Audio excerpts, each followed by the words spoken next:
حکیم فلا تطعهما، اگر تم کو اللہ کے احکامات سے وہ روکنا چاہیں تو مت ماننا ان کی بات۔ اللہ رسول کے حکم کے خلاف والدین حکم دے تو مت ماننا، اس لیے کہ والدین کا حق اللہ رسول کے حق کے بعد ہے۔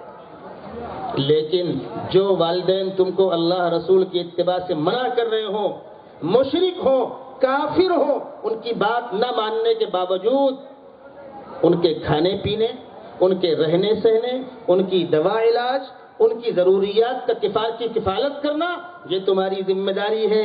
وَصَاحِبُهُمَا فِي الدُّنْيَا مَعْرُوفًا، دنیاوی معاملات میں ان کے ساتھ بدسلوکی آپ نہیں کر سکتے۔ ان کے کھانے پینے کی آپ کو خیال رکھنا ہوگا، دوا علاج کا خیال رکھنا ہوگا، رہنے سہنے کا خیال رکھنا ہوگا، بوڑھے والدین کو ضرورت ہے ان کو سہارا دینا ہوگا۔ کیا اصول بتلا رہا ہے قرآن؟ یہ تعلیمات ان اسکولوں کے اندر ملنے والی ہیں۔ ایک شوہر اپنی بیوی کے ساتھ کیا سلوک کرے، ایک بیوی اپنے شوہر کے ساتھ کیا سلوک کرے، ان اسکولوں میں پڑھایا جائے گا۔ اسلام نے بتلایا وَعَاشِرُوهُنَّ بِالْمَعْرُوفِ فَإِنْ كَرِهْتُمُوهُنَّ فَعَسَىٰ أَن تَكْرَهُوا شَيْئًا وَيَجْعَلَ اللَّهُ فِيهِ خَيْرًا كَثِيرًا۔ شوہروں سے کہا گیا عورتوں کے ساتھ اچھا سلوک کرو۔ شوہر سے کہا گیا دیکھو دنیا کے نظام کو چلانے کے لیے ہم نے مردوں کو عورتوں کا نگراں بنایا ہے، الرجال قوامون علی النساء۔ لیکن یہ بھی یاد رکھنا کہ اگر کوئی شوہر اپنی بیوی پر ظلم کرتا ہے، جس طریقے سے آپ کسی چیز کی نگرانی کے لیے دنیا کے اندر کیمرہ لگا دیتے ہیں، اور جو آدمی کیمرے کی زد میں ہوتا ہے وہ ڈرتا ہے کہ سیٹ مجھ کو دیکھ رہے ہوں گے، پولیس کا کیمرہ لگا ہوا ہے، عدالت کا کیمرہ لگا ہوا ہے، آدمی بچتا ہے نا۔ خداوند قدوس اعلان کر رہے ہیں ان اللہ کان علیکم رقیبا، ان اللہ کان علیکم رقیبا۔ انسانوں کوئی طاقتور کمزور پر ظلم نہ کرے، اللہ کی نگرانی تمہارے اوپر ہے، اسلام نے بتلایا۔ ایک عورت سے کہا گیا شوہر گھر میں موجود ہو یا نہ ہو اس کی عزت کی بھی حفاظت کرو، اس کے سامان کی بھی حفاظت کرو، اس کے بچوں کی صحیح تربیت کی فکر کرو۔ مردوں کی ذمہ داری زیادہ ہے۔ مردوں کو جماعت کی نماز کے لیے باہر آنا ہے، کاروبار کرنے باہر آنا ہے، ضرورت پڑے گی اسلامی فوج باہر نکلے گی، اس میں مرد استعمال ہوں گے، عورتوں کو اپنے گھروں کے اندر رہنا ہے۔ اللہ کے نبی صلی اللہ علیہ وسلم نے ارشاد فرمایا جو عورت اللہ رسول کے حق کو ادا کرتی رہے، بچوں کی تربیت کرتی رہے، شوہر کی خدمت کرتی رہے، جنت کے 8 دروازے اس کے استقبال کے لیے کھلے ہوئے۔ یہ تعلیم کون دے گا؟ آج سرکاریں اعلان کر رہی ہیں، پوسٹر لگائے جا رہے ہیں، کارپوریشن میں پروگرام ہو رہا ہے کہ بچیوں کو پیٹ کے اندر مت مارو۔ آج ہی وزیر اعظم کا بیان ہے، آج وزیر اعظم کا بیان ہے، وہ اپیل کر رہے ہیں ہندوستان میں بچیوں کی تعداد بچوں کے مقابلے میں کم ہے۔ ڈسٹرکٹ تھانے کے اندر 1000 بچوں پر 750 بچیاں ہیں۔ نئی جنریشن جب بالغ ہوگی ان بچوں کو بچیاں کہاں ملیں گی؟ اتنی بڑی مقدار میں اسقاط حمل کرایا گیا ہے، اور بچیوں کو ان کی جنس معلوم کر کے کہ لڑکا ہے کہ لڑکی ہے، پیدا ہونے سے پہلے اس کو ختم کر دیا جا رہا ہے۔ حکومت چلا رہی ہے، پروگرام کیے جا رہے ہیں۔ ایک پروگرام کارپوریشن کے اندر ہوا، بولنے والے اپنی اپنی باتیں کرتے، کیمرہ لگا دو، کیس کر دو، ڈاکٹر پہ کیس کرو، فلاں کرو فلاں کرو۔ میں نے کہا 20 لاکھ کی آبادی، 600 پولیس ہے، لگاؤ آپ پولیس ہر محلے کے اندر، گلی کے اندر۔ کیا ہر آدمی کے پیچھے آپ فوج لگاؤ گے؟ میں آپ سے سوال کرتا ہوں، میرے بچے کو کوئی اور مارتا، یہ بات سمجھ میں آتی ہے، میں اپنے بچے کو خود مار رہا ہوں اور باپ نہیں ماں مار رہی ہے، کیوں ایسا ہو رہا ہے؟ اس پر کبھی غور کیا آپ نے؟ جب یہ بچی بڑی ہوگی، بالغ ہوگی، اس کے رشتے کے واسطے اس کے پاس پیسے نہیں ہیں، اس غریب کے پاس، وہ محنت کر کے 2 وقت اپنی پیٹ کی آگ بجھائے گا کہ 5 لاکھ روپے خرچ کرے گا؟ ہم مالداروں نے اپنے پیسوں کی نمائش کرنے کے لیے 50 لاکھ 60 لاکھ 1 کروڑ 2 کروڑ 5 کروڑ خرچ کیا، غریب کہاں سے لائے گا؟ وہ غریب اس بھیانک منظر سے پریشان ہو کر بچیوں کی پیدائش سے پہلے اس کا قتل کر رہا ہے۔ 1400 سال پہلے ہماری کتاب قرآن کے اندر خداوند قدوس نے حکم نازل کیا وَلَا تَقْتُلُوا أَوْلَادَكُمْ خَشْيَةَ إِمْلَاقٍ نَحْنُ نَرْزُقُكُمْ وَإِيَّاهُمْ إِنَّ قَتْلَهُمْ كَانَ خِطْئًا كَبِيرًا۔ اپنی اولادوں کو غربت کی بنیاد پر، فاقے کی بنیاد پر، تنگ دستی کی بنیاد پر مت مارو، جو خدا تم کو کھلا رہا ہے وہی خدا اس نسل کو بھی کھلائے گا۔ وَمَا مِن دَابَّةٍ فِي الْأَرْضِ إِلَّا عَلَى اللَّهِ رِزْقُهَا۔ اللہ کی کائنات میں صرف ایک انسان نہیں، کوئی بھی مخلوق